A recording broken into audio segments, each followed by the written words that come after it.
சின்ன வயசுலேருந்தே ஒழுக்கமான வாழ்க்கை வாழலை, சராசரியாக வாழலை. எல்லார் மாதிரியும் சராசரியாக வாழலை. அதை முதல்ல சொன்னேன் இல்லையா, எல்லாத்துலேயுமே எக்ஸ்ட்ரீம் பார்க்குறதுன்றது. அதனால் என் மேலே உள்ள கோபத்தை நான் அடுத்தவங்க மேலே திருப்புறணும்னு எனக்கு ஒரு சந்தேகமாக இருக்குது. ஆக்சுவலாக அந்த அழுத்தமும் பஞ்சுமே உங்கள் மேலே நீங்கள் குத்திக்கிற மாதிரி தான் நினைக்கிறீங்க? அப்படி தான் தோணுது. ஓகே. ஏன்னா அப்படி இல்லைன்னா இப்படி பிஹேவ் பண்ணுறதுக்கு வாய்ப்பு இல்லை இல்லையா. ஏதோ ஒரு கோவம், யார் மேலே கோவம் இல்லை, யார் மேலேயுமே கோவம் இல்லையா, அப்போ உன் மேலே தான் உனக்கு கோவம். ஏன் இப்படி பண்ண, ஏன் இப்படி இருந்திருக்கலாம்ல, இப்படி செஞ்சுருக்கலாம்ல. பட் இன்னொரு பக்கம் நீங்கள் அதுக்காக ரெக்ரெட் பண்ணுறீங்களா? நான் இப்படி இருந்திருக்கக்கூடாது அல்லது ஏன் இப்படி இருக்கிறேன் அப்படின்னு உங்கள் மேலே உங்களுக்கு வருத்தங்கள் உண்டா? இப்போ வருத்தப்பட்டு என்ன பிரயோஜனம்?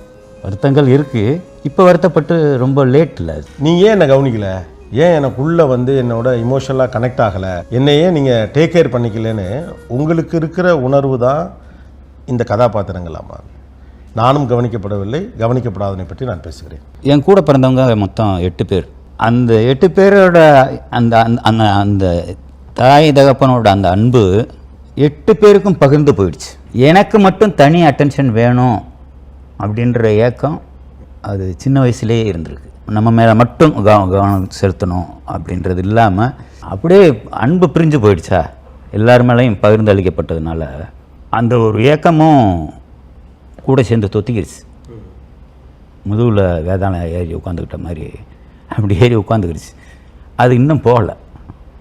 இன்னொரு பக்கம் பார்த்தீங்கன்னா குறைவான படங்கள் தான் எடுத்திருக்கீங்க, ஆனால் கிட்டத்தட்ட பிளாட் எல்லாம் ஒரே மாதிரி இருக்குது அப்படின்னு ஒரு பொதுவான சில விமர்சனங்கள் சொல்லப்படுவது உண்டு. ஒருவர் இருப்பார், அவர் கடைசியில் கொல்லப்படுவார், அவருக்காக ஒருவர் பழி தீர்ப்பார். இந்த பிளாட்டில் பல்வேறு விதமான அணுகுமுறைகளோடு பாலா பயணிக்கிறார் அப்படின்னு. இந்த இதை நீங்கள் எப்படி பார்க்குறீங்க?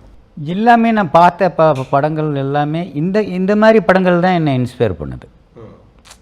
இந்த மாதிரி இப்போ எதுவுமே புதுசு கிடையாது. இப்போ நான் எடுக்கிறது எதுவுமே புதுசுன்னு நான் ஒத்துக்க மாட்டேன். ஏன்னா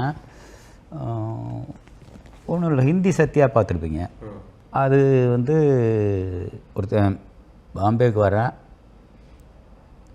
ஒரு ரவுடி கூட நட்பு கிடைக்கிது. ஜெயிலுக்கு பாம்பேக்கு வர்றேன், ஒருத்தர் தவறு பண்ணனா அவனை பிடிச்சி உள்ளே தள்ளிடுறாங்க. இன்னொரு ரவுடியும் உள்ளே தள்ளுறாங்க. உள்ளே போனால் அவங்க 2 பேருக்கும் சண்டை. அப்புறம் ஒருத்தருக்கு ஒருத்தர் ஃப்ரெண்ட்ஸ் ஆகிடுறாங்க. ஒருத்தர் வெளியே வந்துடுறான், இன்னொருத்தன் ஜாமீன் எடுக்கிறான். 2 பேர் வர்றாங்க, சந்தோஷமாக இருக்காங்க. இந்த ரவுடிசம் அது போய்கிட்டே இருக்குது. ஒருத்தனை கொண்டுறாங்க, இன்னொருத்தனா பழி வாங்குறான், இன்னொருத்தன் பழி வாங்குறான். இதுதான் கதை. இதுதானே பிதாமகன். அந்த படம் தான் உங்களுக்கு இன்ஸ்பயர் பண்ணது. அது இன்ஸ்பயர் பண்ணதுனால அப்படி ஒரு கதை.